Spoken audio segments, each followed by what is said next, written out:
18ஆம் படி கருப்பசாமி துணை. என் தங்கப்பிள்ளையே, உன் வாழ்க்கையில இப்போது எல்லாமே நல்லபடியாக நடக்கும்படி சுக்கிர திசையை தொடங்கி வச்சுட்டேன். இன்னும் கொஞ்ச நேரத்துல நீ முகமலர்ந்து சந்தோஷப்படும்படி எல்லா விஷயங்களும் உன் வாழ்க்கையில நல்லபடியா நடக்க போகுது. எந்த மனிதனுமே தன்னுடைய திறமையை புரியாமல் இருந்தால்தான் அடுத்தவனை பெருமையா பேசி திரிவான். ஆனா உன்னுடைய திறமை என்ன, உன்னுடைய அருமை என்னன்றது உனக்கு புரிகிறது தானே? பிறகு என்ன, யாரையும் எதுக்காகவும் எதிர்பார்க்காம உன் வாழ்க்கையில எல்லா விஷயங்களையும் சிறப்பா செஞ்சு முடிச்சு வாழ்க்கையில் ஜெயித்து விடு என் செல்லமே. ஒருத்தர் இப்படிதானே தெரிஞ்ச பிறகு அவர்களை மாற்றுவதற்கு நீ எந்த முயற்சியும் செய்ய வேண்டாம். அதுக்கு பதிலா அவங்க கிட்ட பேசுற பேச்சை குறைச்சிக்கிட்டு அவர்களை நெருங்குவதை விட்டு உன்னை நீயே மாற்றிக்கொள்ளலாம் அல்லவா? என்ன நடந்தாலும் எது நடந்தாலும் சிரிச்சிட்டு கடந்து போய்கிட்டே இரு. ஏன்னா சில சில்லறை புத்தி கொண்ட மனிதர்களை நீ என்னதான் முயற்சி செஞ்சாலும் மாத்தவோ திருத்தவோ முடியாது. நீயாகவே யாரையும் மிக நெருங்கிய சொந்தமாகவோ உலகமாகவோ நினைச்சுக்க வேணாம். அப்புறம் அந்த உலகம் சொல்லலாமல் அங்கேயே நின்று போய்விடும். எப்போதுமே ஒன்னதான் நீ உயர்வா நினைக்கணும். நீ செய்யக்கூடிய காரியங்கள் தான் சரின்னு முழு நம்பிக்கையோட செய்யணும். செய்யும் தவறை திருத்த சொன்னால் உறவில் பிரிவு வந்துவிடும் என்பதாலேயே பல பேரு கண்டும் கேட்காமல் மௌனமாக அடுத்தவங்களை பார்த்தும் பாராத மாதிரி போயிடுறாங்க. நீயும் அடுத்தவர் வாழ்வில் தவறு செய்தால் அதை திருத்தக்கூடிய ஆளாக முதல் ஆளாக முன்னுக்கு போய் நிக்க வேணாம். உன் வாழ்க்கையில என்ன செய்யணுமோ அதை மட்டும் சரியா சிறப்பா செஞ்சுட்டு போய்கிட்டே இரு என் செல்லமே. நீ ஜெயிப்பதற்காக உன் வாழ்க்கையில தொடர்ந்து முயற்சி செய்தால் போதும். ஏன்னா எதுவும் இன்னும் தாமதமாகி விடலை. இந்த நொடி நீ ஆரம்பிச்சா கூட இன்னும் உன் வாழ்க்கையில எவ்வளவோ உயரத்துக்கு போக முடியும். இனிமேலும் நேரங்காலத்தை வீணாக்காம உன் வாழ்க்கையில நீ செய்ய வேண்டிய வேலைகளையும் முயற்சிகளையும் சிறப்பா செய்ய ஆரம்பி என் செல்லமே. அடுத்தவங்களை குறை சொன்னியே பழகியவங்களுக்கு தாங்கிட்ட நல்லது கெட்டது இருக்கான்னு பார்க்க மாட்டாங்க. ஆனா மற்றவர்களிடம் நல்லவை நிறைய இருந்தாலும் குறைகளை மட்டுமே சரியா கண்டுபிடிச்சு சொல்லிடுவாங்க. ஏன்னா அவங்க மனசு ஃபுல்லாவுமே அவங்க அப்படித்தான குறையோடும் குற்றத்தோடும் எண்ணங்களில் கொடுமையானவர்களாகவும் இருக்கிறார்கள். எதுவா இருந்தாலும் அதை ஏத்துக்கோ. என்ன நடந்தாலும் பொறுத்துக்கோ. ஏன்னா இந்த உலகத்தில் எதுவுமே நிரந்தரம் இல்லை என் செல்லமே. உனக்கு சொந்தமில்லாத இடத்துல எங்கேயும் போய் உன்னை நீயாகவே பொருத்தி கொள்ள முயற்சி செய்யாதே. இது மிகவும் போலியான உலகம்.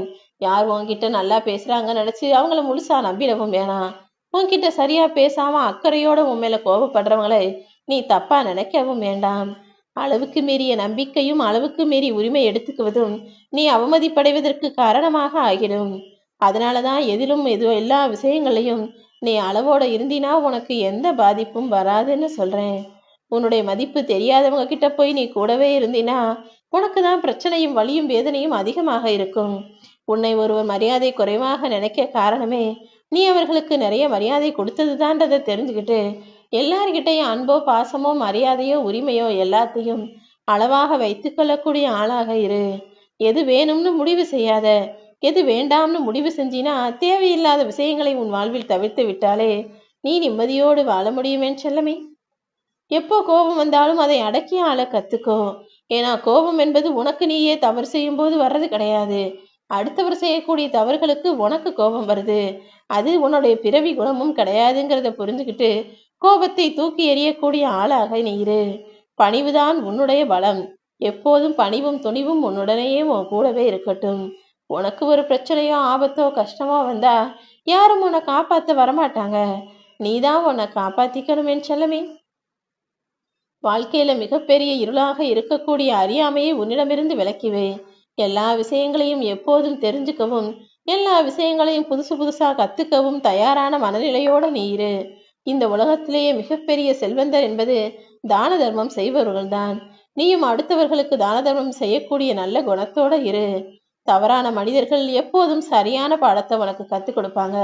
ஏன்னா மனிதர்களுடைய குணம் தவறாக இருக்கும்போது அவர்களுடைய செயல் சரியாக அமைஞ்சு அவர்கள் உனக்கு தவறானதை செய்தாலும் அதன் மூலமாக நீ உன் வாழ்க்கைக்கான சரியான பாடத்தை கற்றுக்கொள்ளக்கூடிய விஷயமாக இருக்கும். நீ எதையும் தேடி போக வேண்டாம் என் செல்லமே. உனக்கு தகுதியும் திறமையும் இருக்கதால எல்லா விஷயங்களும் தானாக உன்னை தேடி வரும்படி நான் செய்கிறேன். நீ அடுத்தவங்க மேல அளவு எதுக்கு அதிகமாக அன்பு வச்சினா அது உனக்கே துன்பத்தை கொடுத்து விடும். எப்போதும் எல்லாரிடத்திலும் அன்போ பாசமோ மரியாதையோ அளவோட இருக்கும்படி பார்த்துக்கோ. அனுபவம் என்பது ஒரு கடுமையான வாத்தியார். அது சோதனையை கொடுத்த பிறகுதான் பாடத்தை கற்றுக் கொடுக்கும். தெரிந்தே தவறுகளை செய்பவர்கள் பாதிக்கப்படுறவங்களை நினைச்சு கொஞ்சமும் வருத்தப்படாம வேணும்னு தான் செய்றாங்கன்றதை புரிஞ்சுக்கிட்டு அவர்களை விட்டு விலகியே இரு.